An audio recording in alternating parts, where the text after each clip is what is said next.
ప్రకాశం జిల్లా గిద్దలూరు నియోజకవర్గ నూతన సమన్వయకర్త మార్కాపూర్ నుండి గిద్దలూరుకు భారీ ర్యాలీతో బయలుదేరారు. ఖమ్మం మీదుగా గిద్దలూరు చేరుకున్నారు. దివంగత నేత వైఎస్ రాజశేఖర రెడ్డి విగ్రహానికి పూలమాలలు వేశారు. కొందూరు నాగార్జున రెడ్డి గిద్దలూరు చేరుకున్న సందర్భంగా గిద్దలూరు ప్రజలు భారీ గజమాలతో స్వాగతం పలికారు.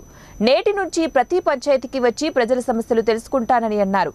దేశ చరిత్రలోనే ఇచ్చిన హామీలు 99% పూర్తి చేసిన ఏకైక ముఖ్యమంత్రి వైఎస్ జగన్మోహన్ రెడ్డి అని అన్నారు.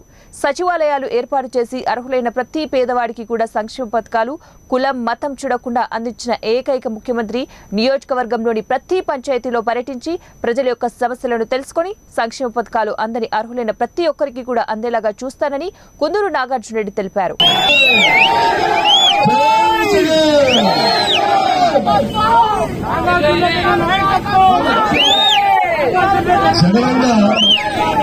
జగన్గా ఆశీర్వదించి గిద్దలూరు నియోజకవర్గం వెళ్ళి నాగార్జున అంటే నేను ఏమో అనుకున్నాను, కానీ ఈ రోజు